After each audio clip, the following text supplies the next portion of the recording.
Hello everybody and welcome to Mosse on a Monday, technically for March, but it's actually going to be Mosse on a Monday for March and April. And it's not going to be the usual thing because some of you will know that I'm on tour with my first ever one-woman theatre show inspired by my book Warrior Queens and Quiet Revolutionaries. And so I just simply haven't had any time to put together my reading list. So what I'm doing though, so that you're not left with no suggestions, is I'm going to be showing you, a la TikTok, a few of the books that I'm going to be taking with me on tour so that you can get ahead. And when I come back in May, I'm going to be doing them in the May show and the June show. And the May show is the 1st of May. So just in no particular order, 3 non-fiction, 3 fiction that I'm going to be reading while I'm out and about on the road. So the first is this wonderful proof called Great and Horrible News, Murder and Mayhem in Early Modern Britain, with somebody with a fantastic name, Blessin Adams. And it's actually, they're 9 real life cases, but it's about how people started to write about murders and it became entertainment, I suppose. So I don't know anything much about it. It's coming from Collins, HarperCollins, but I really like the look of that. So that's the first one and it's coming out in March. The next one, which I really can't wait to read. It comes from Virago, comes out in May, and it's called Mother Tongue, The Surprising History of Women's Words. And it's by a new author that I haven't heard of before called Jenni Nuttall. Now, I just think this sounds fantastic.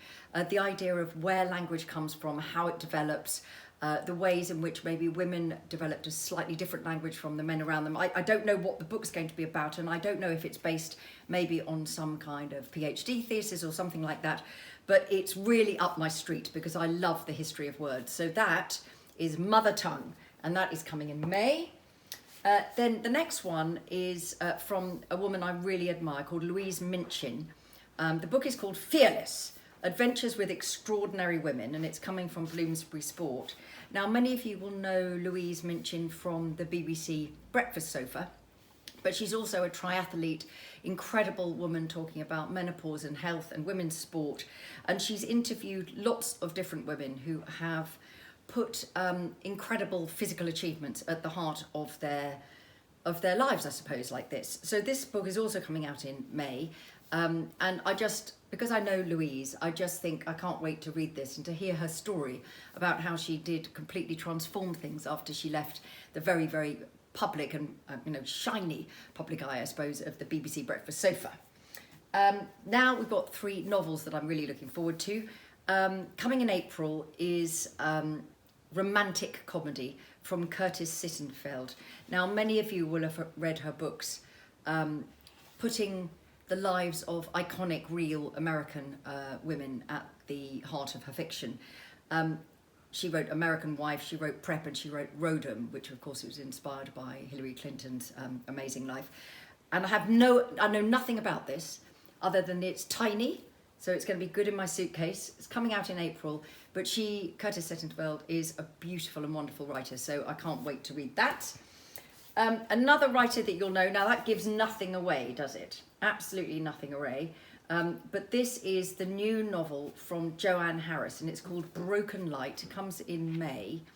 Now, Joanne Harris is one of those extraordinary people that she writes in many different genres. So a lot of you will know, of course, Chocolat and those kind of novels. Others of you will know her crime fiction, which is absolutely fantastic. And others will know her kind of supernatural, folkloric fiction. It looks like, because it says, Bernie Moon is invisible, now it's time she made you look. I think this is going to be a real cracking thriller. And when I'm out and about on the world, that's exactly what I'm going to need, a good old cracking thriller to keep me company at night. And then another author who I enormously admire is Jo Baker. And she is, I'm trying to think of, this is hopeless, isn't it? I can't remember. Longbourn, that's right, which was the last novel I read, although she's written 7 novels before that. And again, this proof comes with not very much information. It's called The Midnight News and it's coming in April. But she's great on atmosphere, she's great on place. She's really exciting writer, I think, really somebody I think who's about to suddenly explode and be enormous. And the wonderful thing about being sent proofs is that you get to read them before they're out in the world, before everybody else has said what they think about them and might influence what you think. So I had to decide what to pack in my suitcase. These are the books I've got in my suitcase to start with. Obviously, I will have to replace them with others as we go. So I'm really sorry that I can't do any of these books justice, but maybe you will go and pre-order them, because it always helps authors if you pre-order. I'm going to be coming back and covering those books in my next few shows. If any of you would like to come and see my show, Warrior Queens and Quiet Revolutionaries, it's got big sound effects, it's got big lighting, it's got props, it's a great night out in the theatre, and it's a show for everybody. It's for fathers to bring their daughters, mums to bring their sons, grannies, aunties, best friends, lovers, you name it. The intention is to celebrate some incredible women, and for me to share a little bit about my new novel. A little bit of a sneak preview is going to happen on the tour, The Ghost Ship, which comes out in July, and 2 of the real life pirates who inspired the story are part of my theatre show.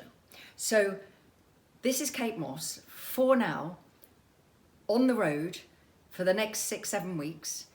This is Mosse on a Monday for March and for April, and I'll see you back here again on May the 1st. Bye for now.